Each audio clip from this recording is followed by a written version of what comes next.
जैसे कि last episode में हमने देखा कि जियान ने काफी मुश्किलों के बाद बुद्धा लोटस फायर तैयार कर लिया था और वो फाइनली ये युनशान पर इसे छोड़ देता है। युनशान पूरी एनर्जी के संग इसे रोकने की कोशिश करता है और वहाँ अपनी पावर्स का यूज करके तूफान ला देता है और उस तूफान से वो इस बुद्धा लोटस को अपने पास आने से रोकने लगता है, लेकिन वो तूफान इसका कुछ नहीं बिगाड़ पाता और तूफान को रोकते हुए वो लोटस युनशान को जा लगता है, जिससे वहाँ बहुत बड़ा ब्लास्ट होता है और अब वो पूरे आसमान में फैलने वाला है। आइस एम्परर तुरंत अपने साथियों को यहाँ से निकलने को कहते हैं और सभी लोग अपना कवर ढूंढ लेते हैं। बेचारे कवर नहीं ढूंढ पाते, वो इस ब्लास्ट की गर्मी से वहीं भाप बन जाते हैं।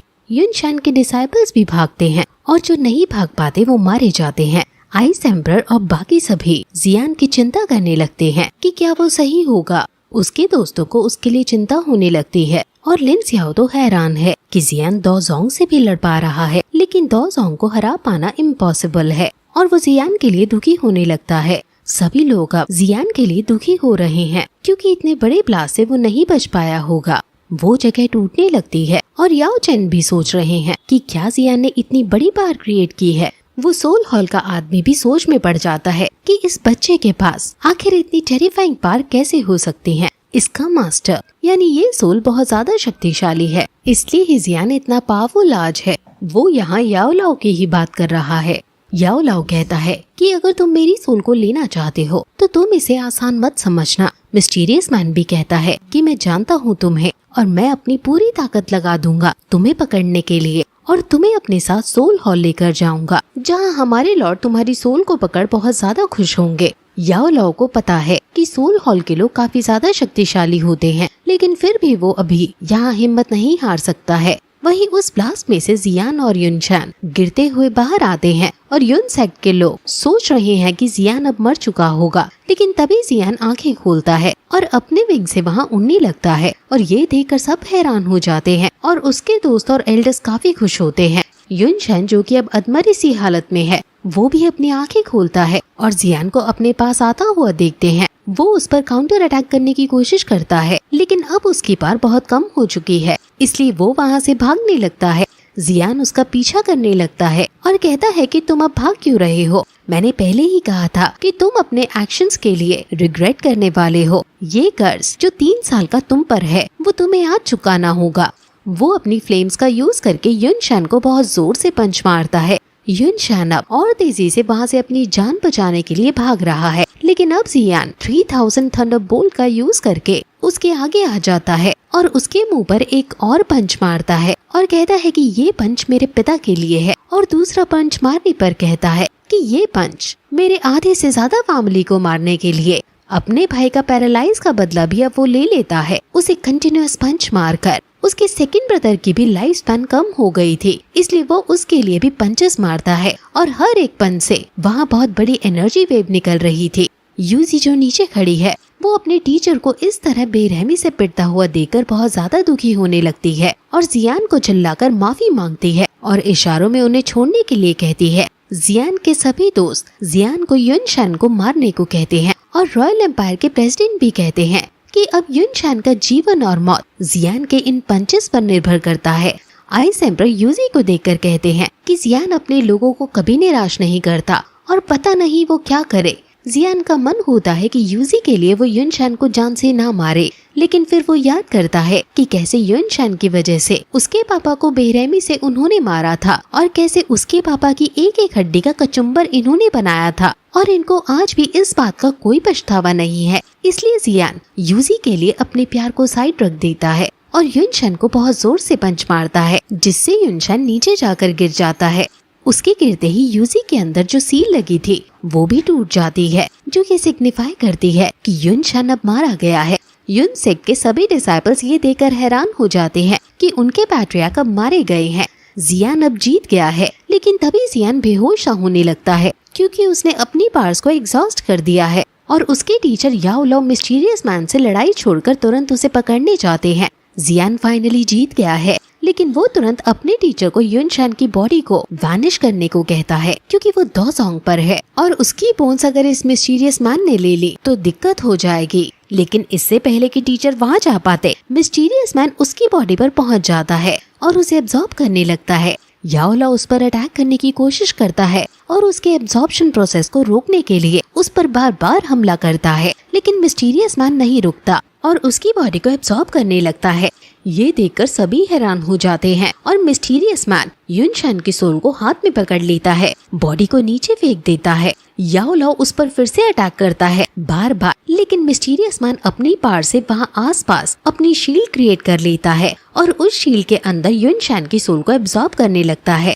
युनशन की सोल खुद को छुड़ाने की बहुत कोशिश कर रही है, लेकिन फेल हो जाती है। वो उसे ऐसा नहीं करने दे सकते हैं, क्योंकि अगर उसने दो सॉन्ग की सोल को एब्जॉर्ब कर लिया तो उसे रोकना फिर नामुमकिन हो जाएगा। लेकिन याओ लाओ का हर एक अटैक फेल हो जा रहा है। वहाँ आसमान में हर जगह पिंक क्लाउड उसका फैलने लगता है और वो यूनसेट के जो वहाँ एल्डर्स हैं उनकी स्पिरिट को भी अब खींचने लगता है। सभी एल्डर्स यहाँ वहाँ भागने लगते हैं और यूजी, जिसके पास उसकी पावर्स वापस आ गई हैं, और वो खुद वहाँ जाकर उसे रोकने की कोशिश करती है, लेकिन वो नाकामयाब हो जाती है। वो समझ आती है कि इसे ऐसे नहीं रोका जा सकता है, इसलिए वो अपने सेक्ट के सभी डिसाइपल्स को आदेश दे देती है कि वो फॉर्मेशन को क्रिएट करे। सभी डिसाइपल्स फॉर्मेशन क्रिएट करने लगते हैं, लेकिन वो मिस्टीरियस मैन अब यूजी पर हमला कर देता है। लेकिन वहाँ तभी नयन रैन आ जाती है, जो अपने gate of life and death का एग्जाम दे रही थी। यूजी उसको यहाँ देखकर बहुत खुश होती है, लेकिन ये भी पूछती है कि तुम यहाँ कैसे, जिस पर वो कहती है कि जब वो वहाँ थी तो उसने कुछ आवाजें सुनी, इसलिए लाइफ एंड डेथ को पास करके मैं सबसे पहले सीधी यही चली आई। वो पूछती है कि टीचर को क्या हुआ, और जब वो युनशन की लाश को देखती है तो बहुत दुखी होती है और वो समझ आती है कि जियान ने इसे मारा है और वो जियान पर गुस्सा करने लगती है। लेकिन यूजी उसे समझाती है कि जियान की इसमें कोई गलती नहीं, हमारे एंसेस्टर्स ने ही जियाओ फैमिली के साथ बहुत बुरा किया था, जिसका कर्मा बस हमें आज मिला। हमारा दुश्मन जियान नहीं है, बल्कि ये मिस्टीरियस मैन है। इसने ही युनशन को अब तक अपने झांसे में फंसा रखा था, और बाकी बात मैं तुम्हें बाद में बताऊंगी। वो उसे फॉर्मेशन को कंट्रोल करने को कहती है और वो सभी फॉर्मेशन अब बनाने लगते हैं, और फिर उस फॉर्मेशन से यूजी बहुत सारी तलवारें निकालती है और उनको मिस्टीरियस मैन को मारने लगती है। लेकिन अब मिस्टीरियस मैन ने अपनी एब्जॉर्प्शन कंप्लीट कर ली है और उसकी पावर अब बहुत ज्यादा बढ़ गई है, और वो अपनी पावर से पूरे स्पेस में एक प्रोटेक्टिव शील्ड लगाने लगता है। याओ लाओ तुरंत जियान को यहाँ से लेकर भागने की कोशिश करता है, लेकिन वो नहीं भाग पाता क्योंकि उसने पूरे स्पेस को ब्लॉक कर दिया है। यूजी अब फॉर्मेशन से बहुत बड़ी तलवार बनाती है और इतनी बड़ी तलवार को वो मिस्टीरियस मैन पर छोड़ देती है। मिस्टीरियस मैन भी एक हाथ से उसे रोकता है और दूसरे हाथ से यूजी पर हमला करता है। यूजी उससे बचते हुए उस पर काउंटर अटैक करने के लिए आगे आती है और उस पर अपनी तलवार से पीछे से हमला करती है और उसके पेट में होल कर देती है, लेकिन उसका पेट फिर से उस होल को भर देता है और ये देखकर यूजी शॉक हो जाती है कि ये मरा क्यों नहीं है।